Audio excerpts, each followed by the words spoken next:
Hey everyone, welcome to this week's video. I'm going to be doing a tour of my propagation box.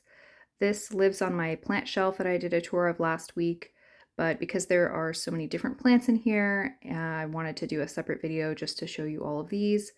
I may also take some out that are getting a little bit large for this space and maybe pot them up as well. So without further ado, I guess let's just get into it. This is I think it was a shoe display box or something. It's not very large, and it just has this hinge here so you can open up the lid. And looking into the box itself, you can see there are quite a few things in here. I will pull out some of the larger ones and tell you what they are. You'll see there are also a bunch of nodes, which I may sort of know what they are, but a lot of them I'll have to wait a little bit longer for them to grow. But I will start with the ones that I know of, and then we can go from there. This first one here is a Jose Buono. You can see it's pretty distinctive based on the patterns on the leaves. It is quite small, but it's grown a lot. I actually got this as a tissue culture plant, so it was maybe not even half the size, and it's been growing pretty vigorously. That's one of the reasons I want to take it out, because it's kind of slowed down growth, and I have a feeling that the roots are pretty well developed and maybe need a little bit more space. So I'll see if I can, oh yeah, pull that out without pulling anything else out. Yeah, it has a whole nice little root system here that's in the moss. I might try to take some of this moss off and show you the whole root system, but this is the plant itself. It has some really nice variegation. It has some of the newer leaves have a lot of white, some of the older ones have more of the green, and then I think this newest leaf here that's still unfurling is going to be sort of a half moon. So I really lucked out on the variegation of this one. You kind of never know, especially with the tissue culture plant, what you're getting, but this one seems to be pretty good. So I'll set that one there. And next, this is another tissue culture plant that I got from the same seller. This, I think, is the Longilobatum? No, I'll put the name on the screen for this one. I'm not totally sure how to pronounce it, but I'll pull this one out too, because it's been in here for the same amount of time as that Jose Buono. It's something else on it. Yeah, again, pretty good root system, definitely enough to pot up. Looks like some of the original leaves were kind of melting off in here, which is to be expected, but all of the new growth looks really good. Next, this is the last tissue culture plant I have in here. This is actually a Philodendron yobii, which is one of the plants that used to be really, really hard to come by and very expensive. I think I got this tissue culture for maybe $4, which is just so different from what it would have been a couple of years ago. And let's see if I can, yeah, this one is, the plant itself is pretty small, but I think the roots are, yeah, that has definitely a lot of root on it.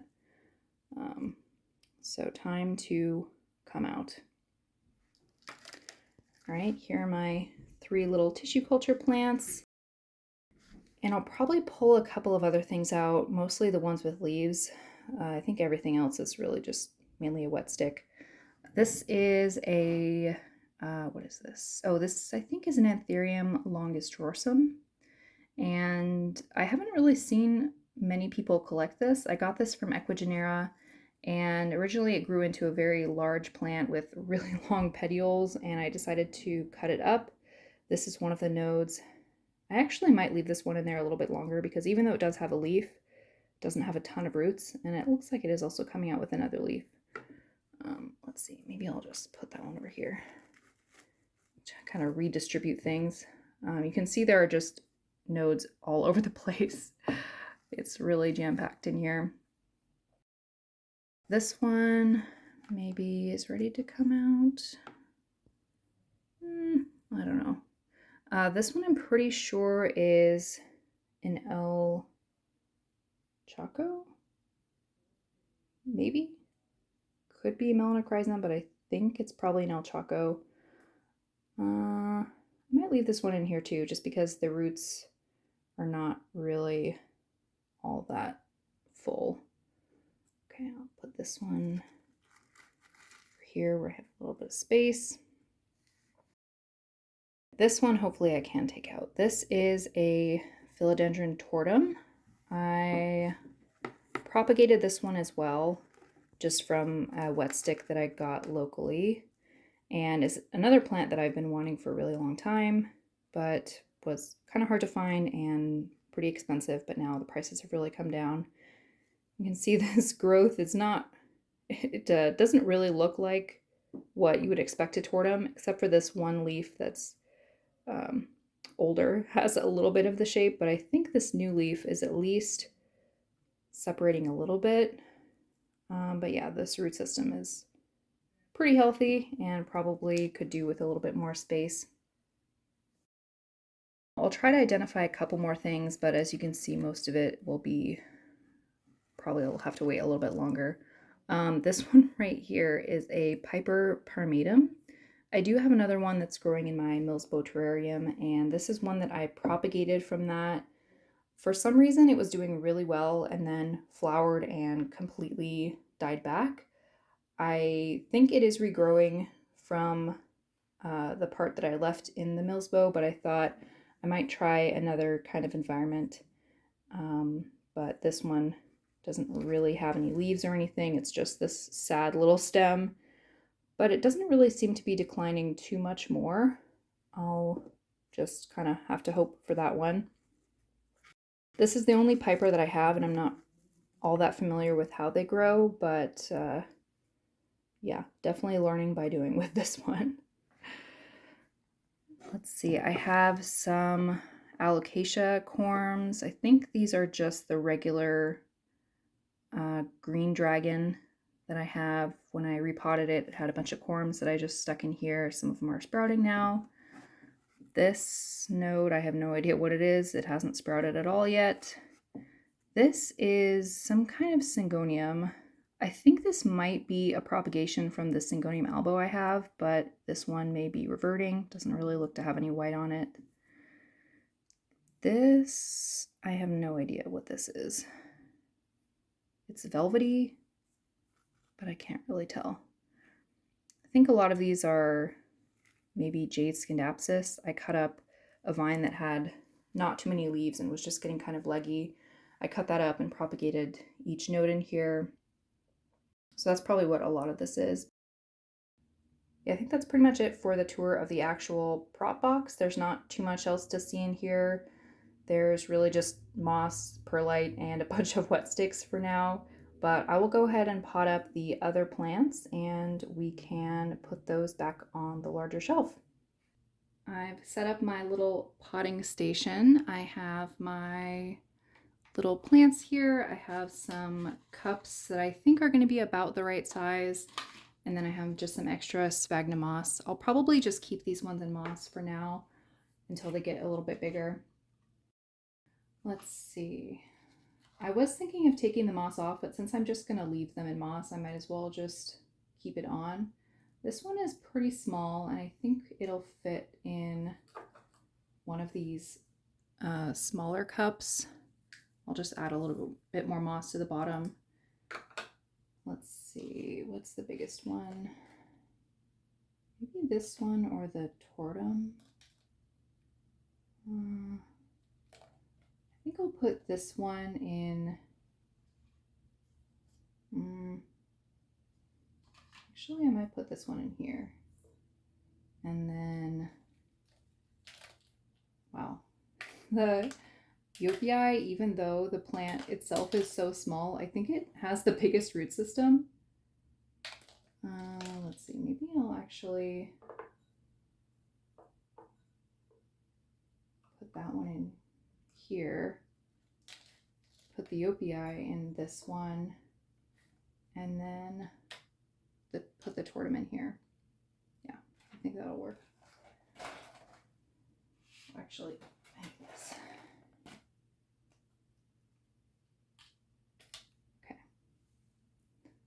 I'm just going to add a little bit more moss to the bottom and then put some in around the top just to hold it upright.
Okay, and that is the little Leopii. That's the last one. I will go ahead and put these on the shelf and show you where they're going to live for now. I did finally find a place for all of these. I had to move a couple of other things, but I wanted to keep all of the plants that are in these small little containers in the same place so that I can keep an eye on them and make sure that they aren't drying out. This one is the Longilobatum, maybe? Oh, again, I put the name on the screen before. I think for this one, that's what it is. And yeah, I'm surprised actually the leaves are pretty thick. I wasn't expecting that on this one. I've never actually seen one in person, so I guess I didn't really have any frame of reference, but one note so far on this one. Here is the Jose Buono. You can see it has really nice variegation, a lot of white, and if I can get it to focus, it did for a second. It's getting worse. Okay, there we go. It has a lot of speckling and some half moons coming in. I'm really excited about this one. I think these are one of the most beautiful philodendron, and I've been wanting to have one for such a long time. I think the variegation is really unique, and it's also nice that, at least my understanding is that they don't really revert. That's just part of their characteristics, is that they will have variegation. I think some do have more than others. This one seems to be pretty good so far. I guess we'll see as it matures, but yeah, really excited to have this one. This is the Eopii, just a little guy. And then this is the Tortum. I put this one in the biggest cup, and I think that'll be good for it. Well, I think that's going to be it for this video. Thank you so much for watching. Like I said before, I'm really enjoying going through a tour of everything. I'll probably, not exactly sure what my next video is going to be, but it'll probably be another tour of a different section of the plant room. If you're interested in seeing that, go ahead and like and subscribe, and I will see you in the next one.